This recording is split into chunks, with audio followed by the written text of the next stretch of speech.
de sentir a minha língua roçar a língua de Luís de Camões. Gosto de ser e de estar. E quero me dedicar a criar confusões de prosódias e uma profusão de paródias que incutem dores e furtem cores como camaleões. Gosto do pessoa na pessoa, da rosa no rosa. E sei que a poesia está para a prosa, assim como o amor está para a amizade. E quem há de negar que esta lhe é superior? E quem há de negar que esta lhe é superior? E deixa os portugais morrerem a míngua. Minha pátria, minha língua. Fala, mangueira! Sou do La Samba Drummond, Luiz América Latim, pô. O que quero que põe nesta língua? Sou do La Samba Drummond, Luiz América Latim, pô. O que quero que põe nesta língua? E armazém, e agulha, e... Plenamente inquieto. Agulha, algibeira, álgebra, e alface, alfafa. Né? E o negócio ia correndo muito bem. Aí o cara não aguentava mais e tome chope, e ele, com licença, eu vou ao banheiro.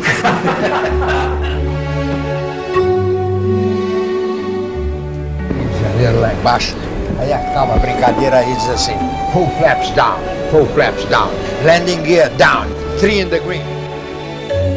Centro Geográfico do Brasil, latitude 10 graus e 20 minutos sul, longitude 53 graus e 12 minutos oeste de Greenwich. Fontoura caiu de cara no chão, as mãos para frente, o ouvido colado à terra, enquanto inquietos bandos de formigas em os dedos e o pescoço. Não esquecendo as pamonhas, as canjicas, canjiquinhas e bugunzás, de espiga de milho verde, duro ou molinho. Velho cantar folclórico à farinha de mandioca se refere: aleluia, aleluia, peixe no prato, farinha na cuia. E uma anidatária recente pergunta ao sertanejo se ele gosta de mulher. Gosto. E de farinha de mandioca? Vixe! Nossa, prazer sua, aqui nesta cozinha. Tá bom, querido. Mas isso aqui é a cozinha. Onde é que está o patrão? Esse é o tom. Onde é que está o patrão? Que vai dar o tom. Há 20 anos atrás, se me perguntasse o que valia mais, se o autor, se a ideia, eu responderia sem hesitar que o autor. Agora, já não sei mais. Vivo incerto. O homem é coisa sublime. Porém, se as ideias prevalecessem sobre os homens, já de muito que a paz teria pousado sobre essa terra. Regada com um pouco de azeite português, só, em que eu vou despejar. E esses espaguetes italianos, de 15 minutos de cocção, eu vou dar 10. Vou dar 10. Está lá a nossa espera.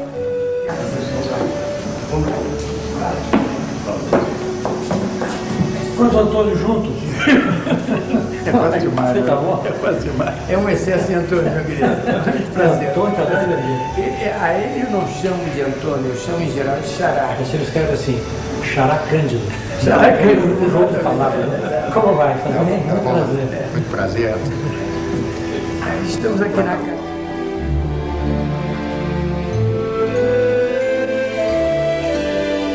Diga uma coisa, essa coisa momentosa para essa reunião. De onde vem exatamente Antônio? Antônio, escuta, ninguém sabe. Ele sabe, mas ninguém sabe. Antônio, a hipótese... Eu li isso na sua enciclopédia. Mas a hipótese dos etimólogos é que ela tem o radical diante. E o radical diante significa que está na frente. Eu sou ideologicamente uma pessoa muito motivada, política, e assumi as posições que eu achei que devia assumir devido a isso. Sempre fui um homem muito de esquerda, desde que me entendo. Nós somos aqui Antônios, né? Aliás, 2 Antônio Carlos, né? 2 Antônio Carlos. Não, ele é o verdadeiro Antônio Cândido. Cada dois deles, por quê? Esse é eu vou explicar por quê. Cândido eu vou explicar por quê. Porque em árabe, Daher é puro, cândido, branco. Anton Daher é Antônio Cândido. Olha que beleza, hein? E nós somos árabes. Nós somos todos árabes. Essa coisa me fez sempre a imagem do operário. Operário, intelectual, operário das letras, operário da palavra, porque de todos esses setores, o que eu mais amo é a palavra. Eu sou um simples papagaio brasileiro. Não, você é Eu repito. sobretudo nesse caso do Antônio. Continua. Não, eu tive a curiosidade, porque eu tive netos e tudo mais, e de repente todo mundo queria escolher nomes. Então, Meu nome é Anton Daher Asali, porque Asali é mel. A impressão é que a era das utopias se fechou. Como é que um homem pode viver sem utopias? A gente não sabe. Antônio é o anti-ônus, né? Então ele é o inestimável, uma coisa que você não pode estimar, sopesar. E Carlos quer dizer viril. Né? Aliás, É germânico, né? É palavra germânica. e aí o mais curioso é o seguinte, que eu sendo um homem tão feminino quanto sou, né? Casado muitas vezes e tudo mais, o meu nome, Tom, quer dizer macho também. Que nós precisamos da música, né? Tudo isso eu vi no meu avô, né? Nós tivemos que inventar o Brasil, né? Eu sou Antônio Carlos Brasileiro de Almeida Jovem.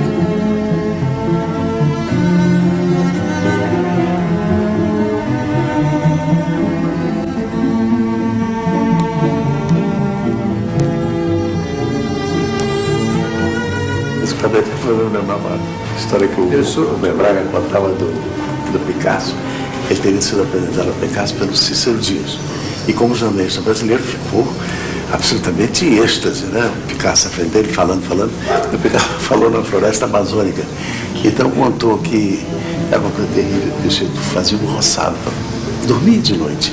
E quando acordava de manhã, todas aquelas plantas já tinham crescido. Então virou-se para o Rubens, que era coisa assim. É assim, não é? O Rubens, claro, evidente. E comentava com a gente, quem sou eu? Para esses bichos. Me lembrando da história dele. Combinar a pasta chuta que vem de Marco Polo com aquela coisa que os chineses preservam, que é al dente. Ainda na nossa tradição alimentar, nós tendemos a cozinhar demasiado as coisas, com o que perdemos o gosto, etc. Viva o cozinheiro. Saúde, Antônio. O Antônio Viva o Mestre cozinheiro. Cuca. Viva, viva. O grande cozinheiro. As coisas.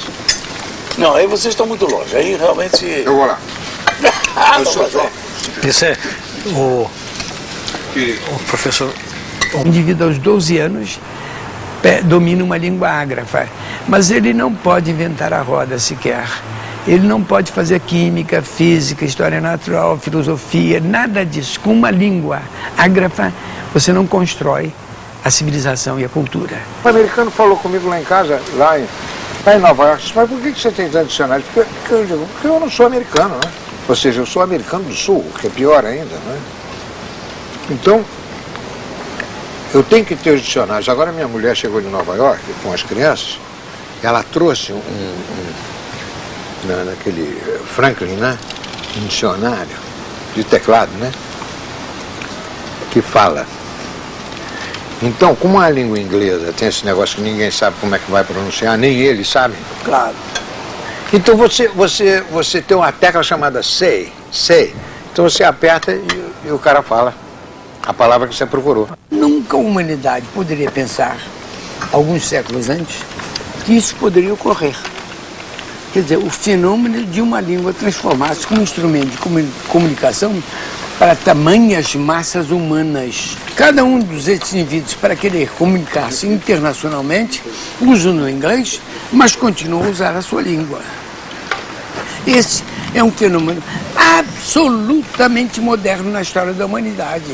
E agora a Universidade Nova de Lisboa me dá o título de doutor honoris causa. Eu vou lá, a Lisboa, e os caras foram de uma gentileza comigo. Eu nunca tinha estado em Portugal, fiquei absolutamente atônito, né? Aqueles caras todos lindos e que estudaram na Inglaterra, azuis, né? E eu queria ser gentil e falava, pois não. E eles me olhavam um pouco assim, né? E eu vi que de repente que pois não tinha que dizer pois ou pois sim. Eu de repente descobri isso no meio da conversa. Aí eu perguntei a eles, escuta, vocês não usam pois não? Disse, raramente. Bom, isso que o Tom Jobim fala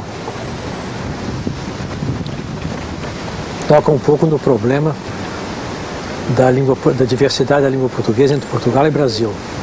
mas toca também no certo sentimento de inferioridade que nós temos por falarmos uma língua que não é tão importante quanto as línguas do mundo. E chegou o samba brasileiro e o Norman Gimbel ficou incumbido de escrever o negócio. Eu explicava para ele o que queria dizer as palavras Garota de Ipanema e tal, e ele entendia o que eu dizia, né?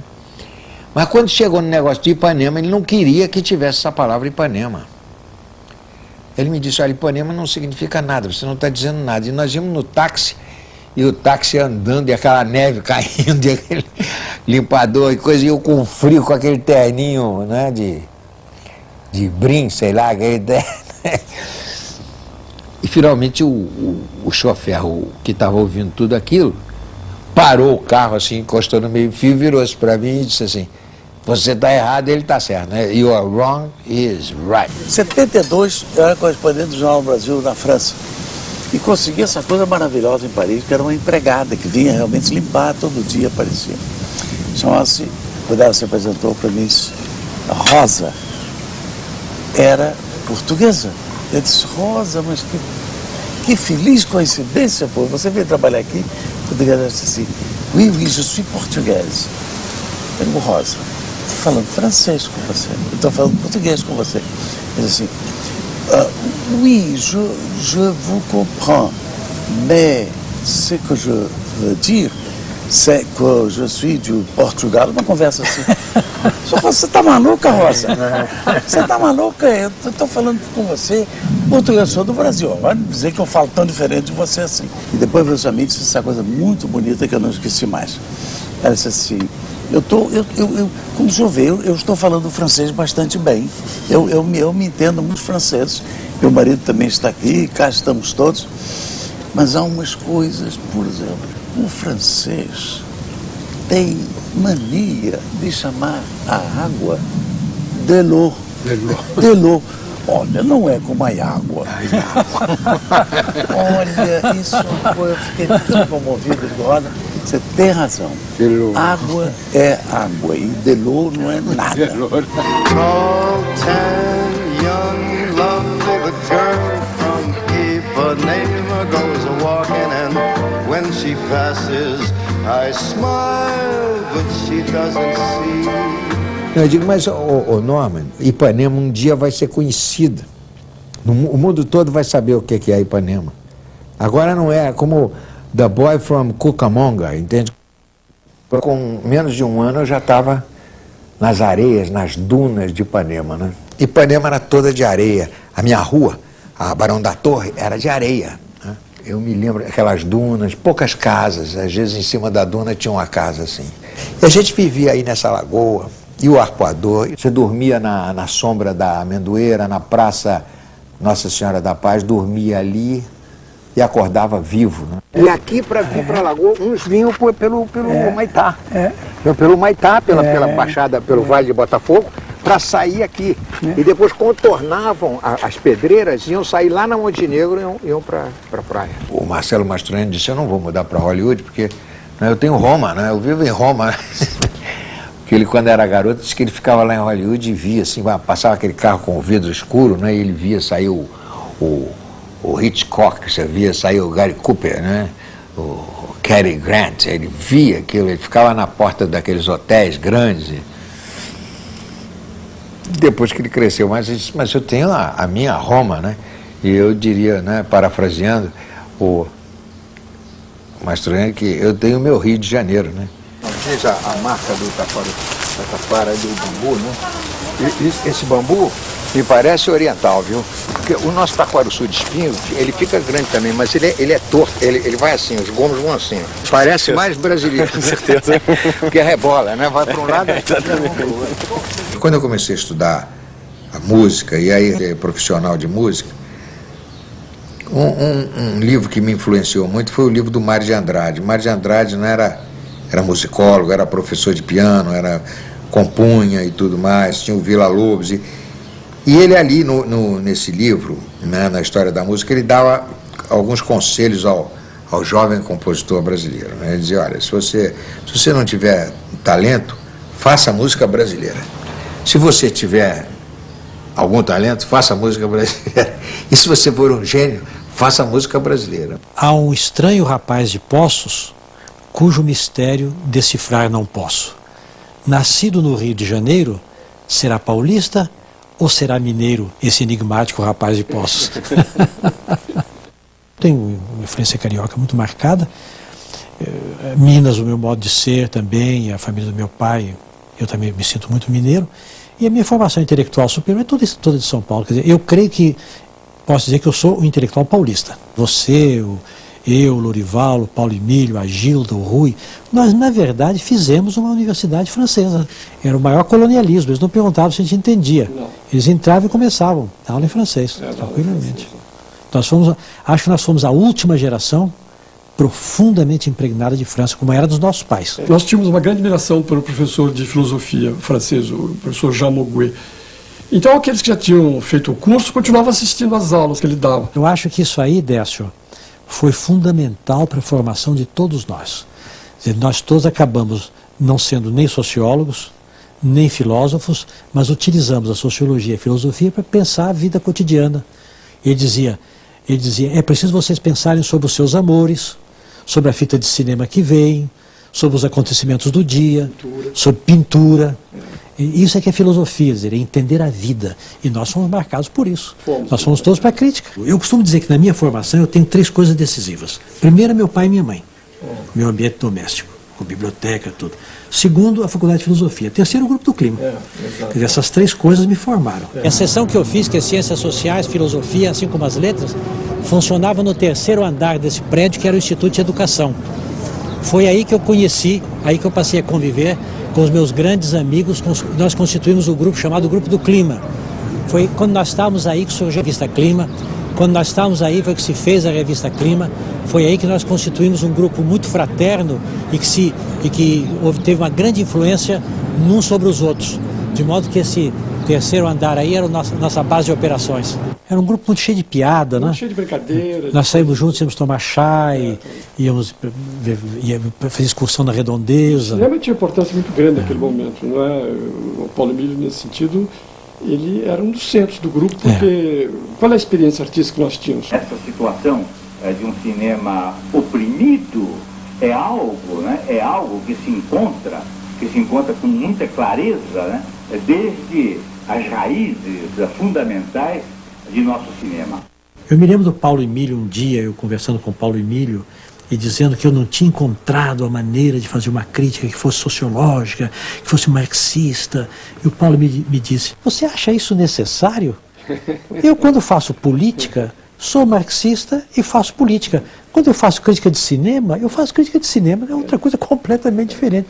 Eu vejo o aspecto estético, aquilo calou muito em mim, sabe? Eu nasci em Copacabana como 5º filho de um casal de libaneses. Eu comecei a lecionar por volta dos 16 anos como, primeiro que tudo, professor de datilografia, logo em seguida de mecanografia e logo em seguida de língua portuguesa. E a língua portuguesa marcou a minha vida. Meu trato com o livro começou muito cedo. Eu tive de magistério com introduções rápidas na produção livresca. Em seguida, fiz a minha vida de diplomata até a Revolução de 64. A minha vida de diplomata mudou em termos materiais realmente o meu padrão.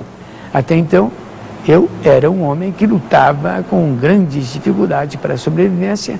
Ruth veio a mim por amor e não por dote. Ela também entrou na luta e nós fizemos essa campanha. Eu levei uma vida muito agitada no Itamaraty, porque daí, quando estava querendo obter posto para o exterior, o Juscelino me pega para ser assessor de documentação dele. Vi o nascimento de Brasília, ia com frequência a Brasília, e fui nomeado por ele para as Nações Unidas, para a delegação permanente, no fim do mandato dele. Em 64, tive o privilégio de ser cassado na primeira lista ou na segunda dos cassados. Na livraria José Olímpio, Afonso Arinos de Melo Franco, conversando com o presidente da Castelo Branco, perguntou a ele por que razão ele me havia cassado. Ele sorriu, para ele ter a oportunidade de fazer a tradução de Ulisses. É uma pilhéria inteligente, mas diabolicamente má. O que eu mais admiro no mundo é o criador artístico. Um poeta para mim, um escultor para mim, um pintor para mim. São as formas que eu diria mais belas que a sensibilidade humana, a inteligência humana, a vocação de conhecer humano, a vocação de fazer humano pode manifestar. Esse João Cabral de Melo Neto que alguns têm, que tem essa capacidade de discernir na poesia aquilo que é poesia e desmentindo todos os aspectos formais dela, criar poesia. João Cabral é um poeta que endureceu o verso, asperizou a fonologia da língua, tirou palavras ditas poéticas, não as empregou, os substantivos abstratos ele abandonou. Tudo aquilo com o qual se vinha construindo a poesia do Brasil, ele demoliu e deu esse exemplo de novidade poética, de criação. Esses são os homens que eu admiro. Se eu tivesse nascido rico, eu seria escritor o tempo todo. Eu não teria feito mais nada na minha vida, porque realmente eu tinha uma grande vontade de me dedicar a esse trabalho. Comecei a trabalhar no Correio da Manhã, minha carreira jornalística propriamente dita, exatamente em 1937, em outubro, quando começou o Estado Novo, debaixo de um regime de censura, com o censor presente dentro da redação, lendo praticamente o jornal inteiro, e o jornalista aprendendo aquela técnica humilhante de escrever de uma maneira muito inteligente, muito sutil, para que o censor não entenda. Em geral, o leitor também não entende. Quando me convidaram e eu vi que eu podia sair do país, não só me agradou a ideia da viagem, levei 20 dias para chegar a Liverpool, fui passar 6 meses, passei 6 anos. Ainda durante a guerra, os restos daqueles bombardeios severos dos alemães. Depois eu peguei as bombas V1, V2, as bombas voadoras, mas aquela bomba supersônica que iniciou a corrida espacial realmente ganharia a guerra. E logo que acabou a guerra, os americanos foram lá e pegaram Von Braun e com eles fizeram a corrida espacial deles, da NASA, que os levou à Lua. E os russos também se beneficiaram do know-how alemão. Esse know-how alemão começou em grande parte em cima de mim, em Londres, e graças a Deus não me atingiu, mas é uma lembrança curiosa. E foi me dando uma saudade muito grande de um Brasil que eu conhecia, como em geral é o caso dos brasileiros, eu conhecia muito mal. E eu voltei com essa vontade de conhecer o Brasil. Essa vontade me levou ao interior do Brasil, aos índios e indiretamente ao começo, afinal, da minha carreira literária, que começou com 2 romances anteriores, mas que desembocaria no Quarupi de 67, que foi resultado deste acesso de amor pelo Brasil que me deu lá fora e que me fez, ao chegar aqui, manobrar os meus jornais de uma maneira que eles me mandassem para onde eu queria ir. Quando eu voltei da Europa em 47, que voltei ao Correio da Manhã, onde eu já trabalhava antes, encontrei o Graciliano lá, fazendo aquele trabalho interessantíssimo de rever as coisas que a gente escrevia para a página de tópicos e notícias. Graciliano era um conhecedor profundo da língua portuguesa, da gramática, além daquele extremo bom gosto de escritor brasileiro. E o Graciliano era em grande parte o mestre. Ele ficava lá dentro daquela sala dele, que ele saía para tomar uma cachaçinha lá fora, fumava cigarrinho Selma, e o trabalho dele, a conversa dele quando acabava aquilo, ele me deu realmente a impressão, a essência assim, do escritor brasileiro, que tem que trabalhar, porque com um livro só ele não vive, mas que é absolutamente um predestinado a fazer literatura. Mas é um país que não foi acabado, não foi feito ainda, não foi concluído. Eu estava pensando outro dia, de 1917 para cá, 17 é o ano da Revolução Russa e é também o ano que eu nasci. Bom, em 1917 começou a Revolução Russa. Aquela coisa e tal, horrores, stalinismo, não sei o quê.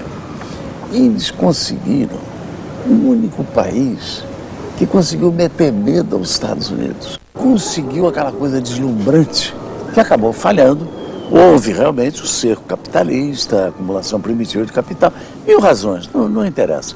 E houve crimes, horror, tudo que se queira. Mas, meu Deus do céu, que belo espetáculo que eles deram. Quanta coisa fizeram. Como saíram daquele torpor, daquela coisa indescritível. De 1907 para cá, o que o Brasil fez? O Brasil sofreu muito a influência benéfica da imigração estrangeira. Quer dizer, os italianos, os sírio-libaneses, os alemães, os espanhóis, os portugueses fizeram o Brasil contemporâneo. Mas aí deu-se um fato, que esse é o fato grave, é que a oligarquia brasileira é tão poderosa que ela coopta todas as classes dominantes sucessivas. Então chega um camarada da Itália, por exemplo, ele vem para o Brasil, colono de café, sobe, compra o sítio, fica fazendeiro, fica rico, ele passa a tratar os empregados dele exatamente como ele foi tratado como escravo. Quer dizer, as classes dominantes brasileiras estão, não as mesmas famílias, mas a mesma classe que está no poder há 400 e tantos anos. A Revolução Soviética acabou com o feudalismo na Rússia, como a Revolução Francesa acabou com o feudalismo na França. E nós não acabamos ainda com o feudalismo no Brasil. Quando eu era garoto, o Getúlio Vargas mandou prender o meu avô paulista, né? Que ele estava aqui no Rio, paulista, conspirando, nós todos na família. 32. E hoje em dia eu vejo, quer dizer, e o Getúlio ali para assinar com os alemães, não sei o quê, ninguém sabe onde é que ia, levou, a Olga foi levada para a Alemanha nazista, né? A Olga do Prestes, né? E de repente, por exemplo, hoje em dia o Getúlio é um trabalhista, um populista, um homem, é quase um socialista, o Getúlio. Mas hoje eu faço muita justiça ao Getúlio. O segundo Getúlio foi o homem que percebeu de repente o papel histórico dele. E ele foi um fator de libertação. O Pedro I, o Pedro II, o Getúlio I, o Getúlio II. Exatamente. Cada uma pessoa. O Getúlio II, muito diferente. E a gente vendo a coisa de hoje em dia, nesse caso do Getúlio, ajuda muito a entender o Brasil também. A gente ficava muito chocado porque a gente estava muito nutrido daquelas ideias de liberalismo e democracia segundo a oligarquia. Quer dizer, bons somos nós, votamos nós, nos elegemos nós. O Getúlio, que quebrou tudo isso, estabeleceu ditadura, mas no fundo, historicamente, ele quebrou a oligarquia um pouco. Ele preparou o Brasil moderno. Atenção. O senhor presidente da República deixou a sede do governo. Deixou a nação acéfala. Não podemos permitir que o Brasil fique sem governo abandonado.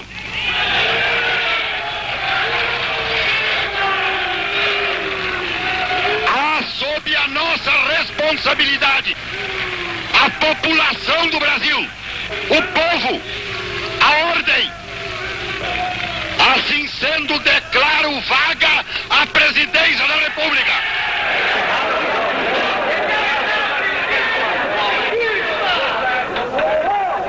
Mais de um ano depois do golpe militar de 64, a reunião da Organização dos Estados Americanos no Hotel Glória. Digamos, a mensagem era essa: o Brasil está ótimo, todo mundo está de acordo, o governo estava uma coisa horrorosa, que o golpe militar não foi golpe militar, foi um golpe de realmente salvação nacional.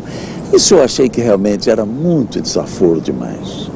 Não só davam o golpe, mas ainda por cima queriam dar esse outro golpe em cima da gente, de fazer passar um golpe militar por uma benemerência, um gesto formidável do Exército para salvar o país. Pelo amor de Deus, é uma coisa para a gente sair à rua e protestar. A Revolução foi 31 de março, eu fui dar aula no dia 2 de abril. Deixei meu carro na rua Doutor Vila Nova e virei na Maria Antônia. Quando eu virei, vinha uma multidão correndo. Vinha o Janote, uma opção de gente, e uma moça disse: professor, não vá que eles prendem o senhor. O Rolando Morel Pinto ia passando, o Janote me disse: invadiram a faculdade, invadiram. E eu estava no contrafluxo. Falei: não, eu vou, eu quero saber o que está se passando. Aí eu fui no contrafluxo e fiquei lá, já não me deixaram entrar.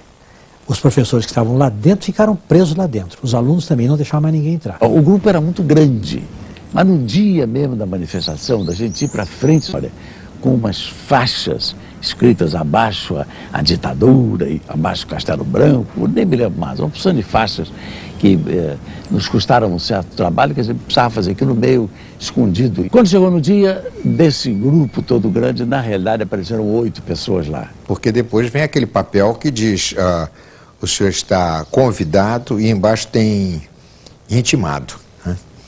Então ele risca o convidado e você fica intimado a comparecer, né? Ali no SOPS, né? Ali na Praça Marechal Âncora. E curioso que eu detido ali, na sala de cima, e embaixo tinha uma sala do Museu de Imagem e de Som, numa sala chamada Maestro Antônio Carlos Jobim. E eu preso no andar de cima, né? Que eu fico com uma pena tremenda do dinheiro que nós gastamos no Brasil com os serviços de polícia. Eu vejo aqui, hoje eu estou conhecendo um prontuário de número TTT de um certo Antônio Onais, ou Antônio Oais, numa linguagem que é esplendorosa. O prontuariado supõe o verbo prontuariar. Prontuariar é a ação de fazer um prontuário. E um prontuário é a ação de denunciar, com recursos mais banais, a alta periculosidade de um sujeito. Aí um tira chegou para mim e disse assim: o senhor é professor aqui? Eu falei, sou. Qual é a sessão? Letras. Ah, bom, ele disse. Achei muito sintomático. Letras não tinha importância, era coisa de literatura, compreende? Graças a isso, e graças ao fato de eu não estar em atividade política nenhuma, eu fiquei resguardado. E com isso eu pude dar um bom auxílio, sobretudo depois de 68. E os guardas diziam, o que a gente faz agora? O que a gente faz agora? Não, levar os caras, não, vai mandar embora, dá uns cachações nesses patetas, aí mandar todo mundo embora. Eu me lembro do Flávio Radial me disse assim, cara, do que a gente faz se eles não nos prenderem? Em suma, foi uma espécie de baderna que teve o resultado que nós queríamos, que era exatamente registrar o protesto. E nós queríamos também, ainda que, se a gente nunca soubesse quando preso o que ia ou não ia sofrer, nós achávamos muito importante ser presos. O prontuariado é partidário do Partido Comunista do Brasil. Lá adiante ele diz que é Partido Comunista Brasileiro. Era estruturado na célula Bolívar. Foi assinalado em atividade durante a campanha da imprensa popular promovida pelos PCB, arrecadando donativos. Subversivo, né? Eu preso como subversivo. Mas logo eu disse a eles, olha, eu não tenho jeito para ficar na cadeia, gosto muito de ar-condicionado, uísque, escocês, vocês me tirem daqui, eu não quero ficar. Eu sei que algumas das melhores canções foram escritas na cadeia, mas para mim eu não preciso. Em 68 eu fui preso, mas aí foi um saco, uma coisa muito chata demais. Eles vieram me prender em casa de madrugada, e o tenente assim, meio assim, insolente, e querendo ver meus livros. Aí até que gostei, que tem tanto livro, que ele entrou na sala, desistiu logo de olhar os livros. Não, o senhor pode ver, senta aí, vê o livro. Isso eram 3 horas da manhã. A única coisa que eles pegaram lá foi o quadro que eu tinha do Che Guevara. O quadro estava preso. Prenderam o quadro. Mas está bem, eu levo o quadro. E afinal de contas era um cartaz do Guevara, não custava nada arranjar outro depois. Ele disse, não, o senhor leva o quadro. Tá bom, levo o quadro. Fui sentado no jipe com aquele quadro na mão. O quadro realmente, eu cumpri a minha tarefa de gratidão em relação ao Guevara. Isto que aqui está poderia permitir que o Brasil tivesse 2 serviços de informação. Um positivo e um negativo. Este é o negativo. Por que não haveria um serviço positivo pelo qual os outros aspectos de um cidadão pudessem ser de tal modo exaltados que houvesse um crédito para ele em face da coletividade? Aqui, só veneno, e veneno barato. Eu lamento dizer isso, mas é a realidade. Era uma casa muito engraçada, não tinha teto, não tinha nada. Ninguém podia entrar nela, não, porque a tal casa não tinha chão. Ninguém podia dormir na rede, porque a tal casa não tinha parede. Ninguém podia.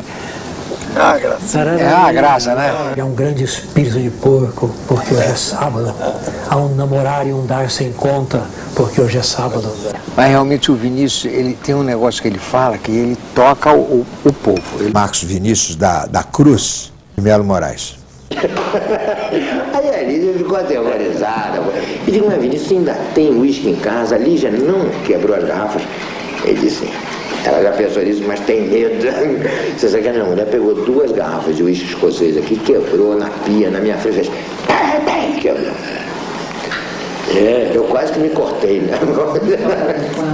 O viril, né? Você que a mulher chegou a um ponto que quebra a garrafa de uísque na pia, você sabe, elas fazem, né? É a revolta, né?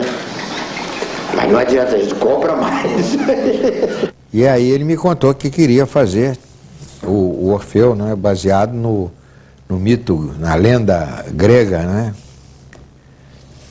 O Orfeu grego transformado em Orfeu negro no Morro Carioca. Então fomos, nós começamos a fazer uns sambas muito tímidos, assim, cerimoniosos, né? Depois começou aquela grande intimidade, né, que foi até o fim da vida. E ele teve essa grande coisa de ser o camarada dos primeiros que mostrou a necessidade do casamento da poesia com a música no cotidiano. Cabral disse essa frase, ele disse: o Vinícius é o maior poeta que o Brasil não teve. Junto à crítica, o Vinícius não está na moda. Não está, não. Não está na moda, mas eu acho que é uma grave injustiça. O Drummond disse um negócio formidável a respeito do Vinícius.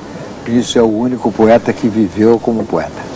É bonito. E o Rubem Braga dizia assim: Vinícius de Moraes, professor em ciências naturais.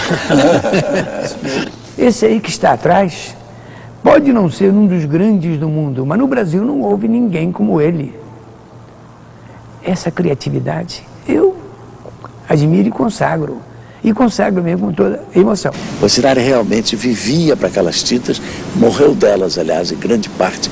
O sistema de envenenamento de tintas, ele já estava contaminado, usava luvas de borracha para não entrar em contato muito com as tintas, mas aquilo deu uma coisa longa. Eu nunca vi outro diagnóstico, ele realmente teve um lento envenenamento de tanto lidar com tintas. Ele passava o dia inteiro pintando. E à medida que eu ia estudando a vida dele para fazer este pequeno livro que eu fiz, chamado Retrato de Portinari, ele ia fazendo meu retrato. Então eu vi nascer o ateliezinho que ele tinha lá no apartamento do Leme, eu vi nascer em coisas assim sensacionais, como os murais que foram para as Nações Unidas, o Tiradentes, os grandes trabalhos que o Portinari foi fazendo, aquilo nascendo aos poucos. E tive uma ideia do que era realmente a criação lenta num outro meio de arte. O Portinari me deu assim, uma grande lição de arte. E nós também estamos tentando nos estimar, que é uma coisa que o Brasil só começou a estimar isso recentemente, né?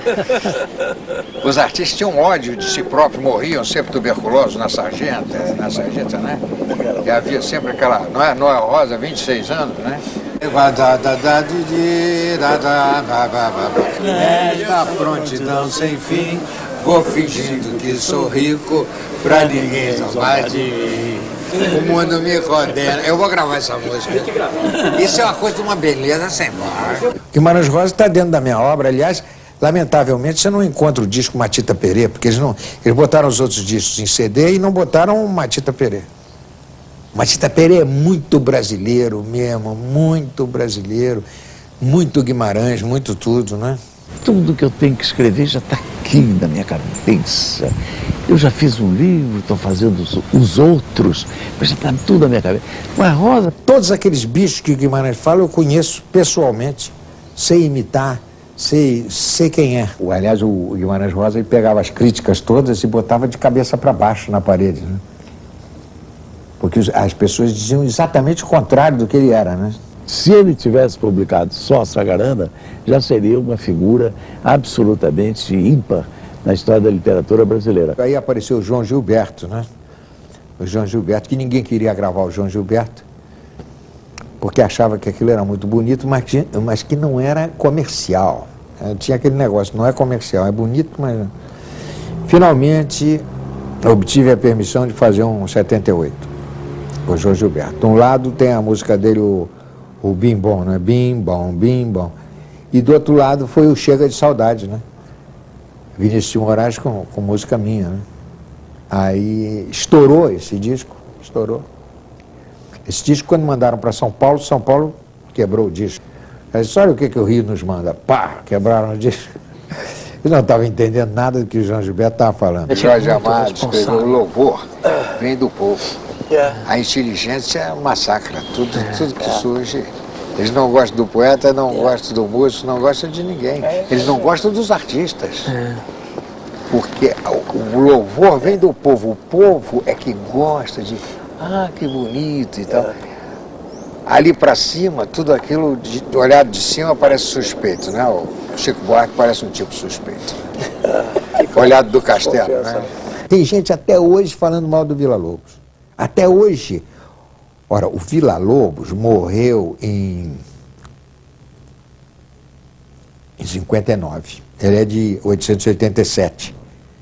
Ele morreu em 59. Ele foi acusado, inclusive, de ser o ladrão do folclore, né? Todo. Isso daí é tudo roubado do folclore.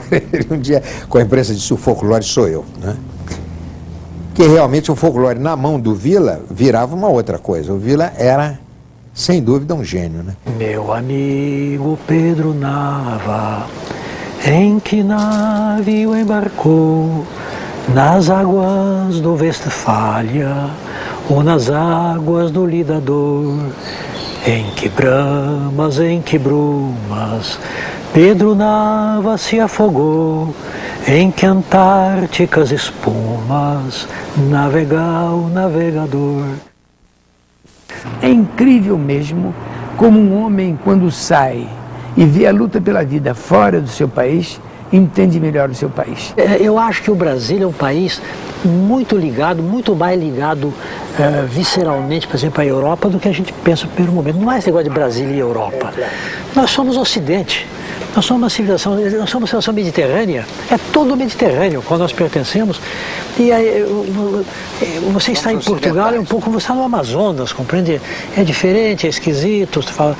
Então, eu acho, fora do Brasil, quando eu estou fora do Brasil, eu não sei, eu fico um pouco deslocado assim, e ao mesmo tempo eu sinto que eu estou dentro dos valores do meu mundo. Eu sou contra o nacionalismo cultural excessivo, eu sou contra esse negócio de restrição a culturas de outros lugares. Eu acho que deve entrar tudo. Acho que é uma sorte extraordinária o Brasil ser um país de imigração. Quer dizer, o Brasil amadureceu graças a esse pessoal que veio de fora. Cabral só vai compreender o Nordeste na plenitude quando começa a compará-lo com a meseta espanhola, com a sequidão da Espanha ou com o brilho da Andaluzia. Ele só vai gostar de música quando começa a compreender a música espanhola, e aí a música andaluza, sobretudo, e aí vai ver que o frevo é uma coisa relevantíssima. Ele vai compreender a beleza do frevo quando pega aquelas garotas de 8, 9 anos que em qualquer rua de Sevilha ginga um sapateio, um taconeio, que emociona. Eu nunca teria ido para os Estados Unidos se eu não tivesse músicas nos Estados Unidos, entende? Quer dizer, para fazer a América como se fazia, como os imigrantes faziam, né?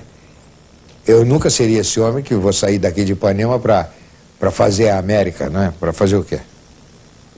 Para vender o quê lá, né? Vender que peixe que eu vou vender lá na América. Antonio Carlos Jobim.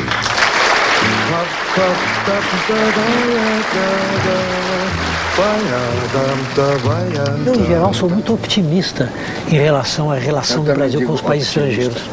Sou optimista, do jeito que vem de fora, entra aqui.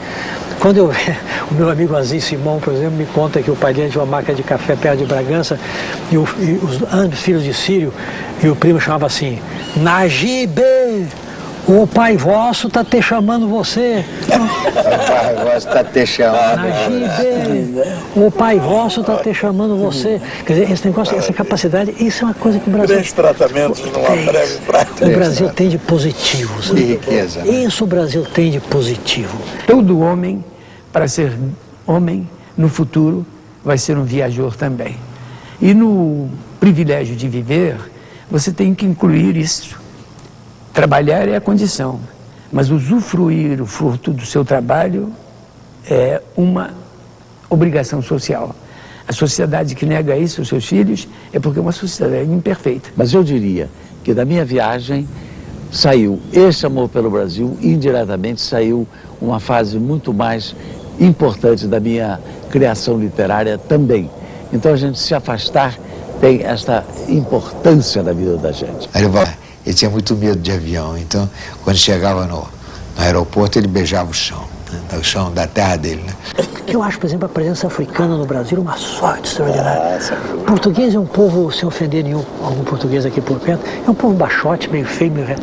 O africano trouxe uma graça para o povo brasileiro. Longilíneo, perna comprida, braço comprido, tem traseirinho bem arrumado. Nunca a gente pensou que isso fosse acontecer lá fora, esse negócio do mundo todo começar a tocar a bossa nova, nunca ninguém pensou nisso. Isso sempre foi assim, desde os tempos mitológicos. Quem tem a música, tem o povo, se aproxima muito mais do povo. O segredo dele é esse. Se nós tivéssemos a música do Jobim, temos certeza que estávamos tão populares quanto ele. Se todos fossem iguais a você. Tão populares quanto ele. Se todos fossem iguais a você, seria uma confusão terrível. Porque tudo que eu aprendi, sabe o que eu aprendi na mesa dos bares, que o nacionalismo é uma virtude, não é? O que acontece é o seguinte, é que nós povoar o Brasil, mas o Brasil não é esse negócio de ser povoado e morar num elevador, isso não é bom. Destruir como se diz, o meio ambiente, destruir as espécies. Mas lá no Xingu eu conheci esses extraordinários brasileiros que estavam cuidando de um Brasil indígena que está desaparecendo aos nossos olhos, em benefício de ninguém. Eles desaparecem e nós não vemos nenhum resultado disso. São grandes companhias que estão, por assim dizer, civilizando o interior do Brasil, eu diria acabando com o interior do Brasil, que não são fazendolas de brasileiros, de lavradores, não. Esses estão vindo para a cidade morrer em Carandiru, nos morros do Rio. Mas a ideia do Noel Nuttels, a ideia dos Vilas Boas, era fundar um Brasil que também tivesse essa parte importante, essa parte indígena. E esse negócio dessa destruição ininterrupta, esse negócio que não acaba nunca, como se a Terra fosse um negócio inesgotável, isso já está... Isso é do meu tempo, isso não é verdade mais. É anterior ao seu tempo. Anterior ao meu tempo. Hoje em dia o Chico tem uma motosserra, é uma árvore que levou 200 anos para nascer, ele destrói em 5 minutos e ele destrói 10 árvores dessa. Quer dizer, são anos de vida. São 2.000 anos de vida que ele está destruindo. E aquilo nunca mais vai ser reposto. Tudo que existe no Brasil ou nada ou voa, trepa. Dizem que sobretudo trepa, né? Os trepadores, os papagaios, as coisas. Então, diz que por ausência de terra firme, até os gatos brasileiros, os grandes gatos, a onça, nada. E pesca, não é? O Iauaretê, não é? Não é possível ter todas as mulheres do mundo, mas deve-se tentar. Mas, sobretudo, um certo interesse na mulher como uma coisa muito importantíssima. Uma mulher que gosta de você, que gosta mesmo. Exatamente. E que te faz carinhos. Não existe nada. Mas a mulher igual. tem um encanto extraordinário. Minha mãe costumava dizer que a mais bela criação de Deus é a mulher. E dizia o seguinte: mulher em geral muito melhor que homem, mas quando é ruim é pior. É homem. Isso é verdade. É homem. Meu problema é de piano, né? É o problema do Édipo, né? Diria que eu sou um homem cercado de mulheres por todos os lados. Para começar, eu fui um camarada muito influenciado pela mãe. Eu sou de uma família em que costumo dizer que as mulheres são todas muito melhores que os homens. Uma minha prima disse a minha filha Ana Luísa, prima aqui do Rio, disse a minha filha Ana Luísa: na nossa família os homens não prestam, as mulheres são boas. Diz a Ana Luísa: muito obrigado pela parte que toca o meu pai. Eu tive muita influência da minha mãe, eu me casei, como diz o Ais, foi um casamento excelente, e eu só tive filhas. Eu não posso falar das mulheres, porque eu só posso falar das mulheres que eu não transei. Escuta. Ainda não. Ainda não. Não exagere. Esperança. Estou exagerando. Cada mulher que eu não tive foi uma canção que eu fiz. Eu sou chegado a uma morena, assim. Aí eu queria julgar esse... Gosto muito de loura de olhos azuis no cinema, assim, acho bonita, né?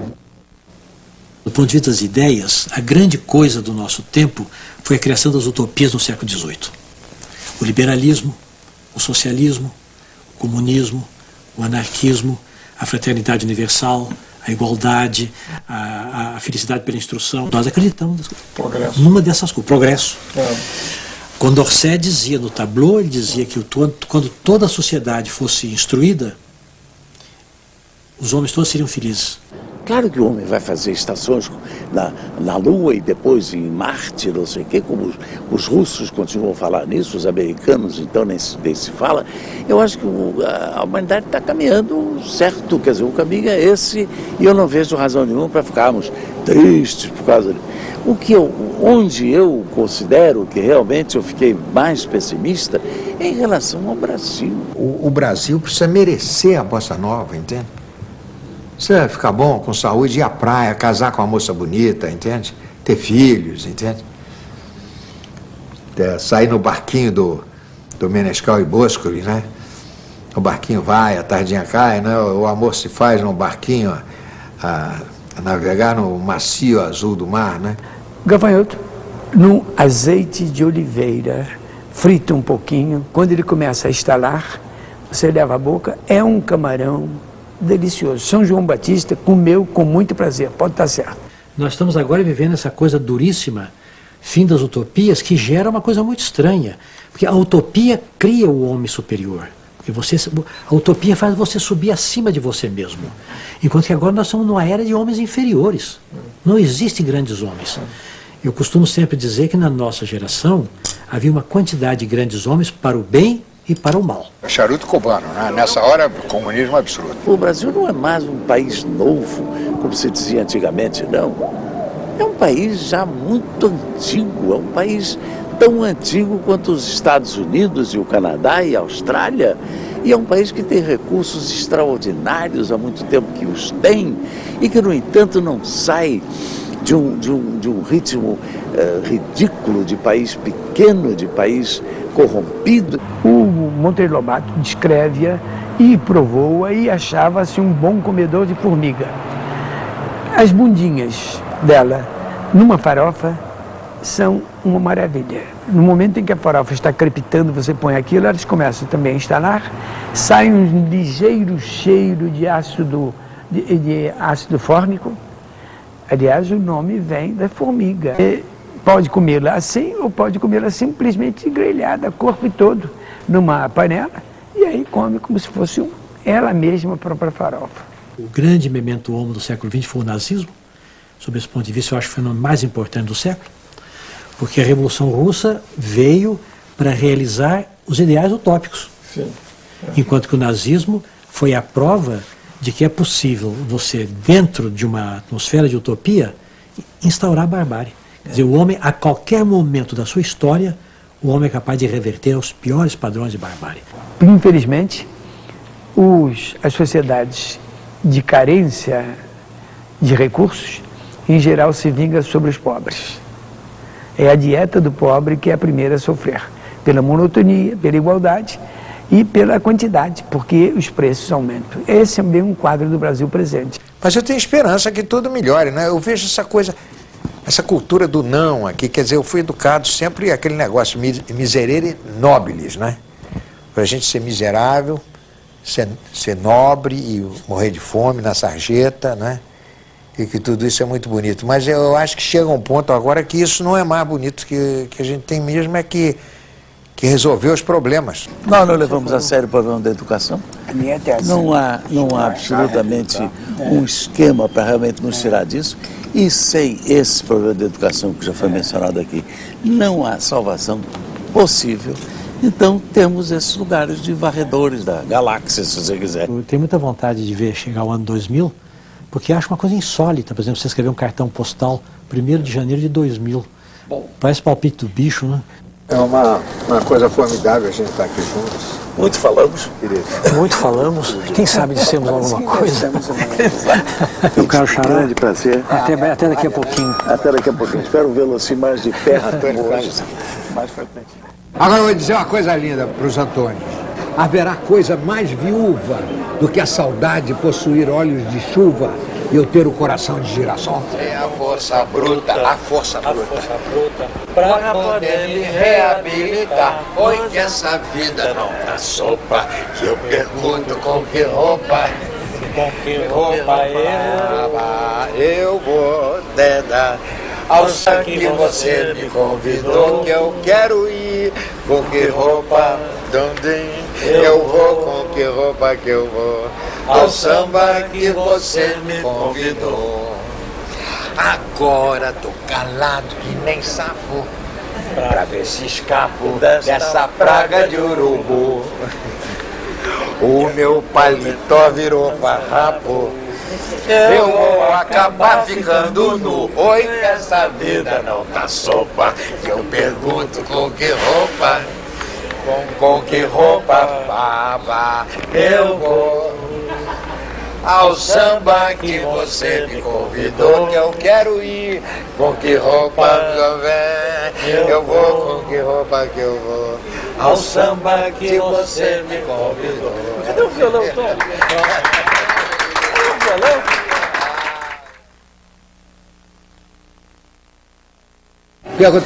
Perguntaram ao violador, maestro, o que o senhor está compondo agora? Ele disse, agora estou decompondo. Ele não está muito interessado na lógica, né? A razão não tem razão. Agora, meu amigo Antônio Carlos Calado, ele gosta do seguinte: April is the cruelest month, breeding lilacs out of the dead land, mixing memory and desire, stirring dull roots with spring rain.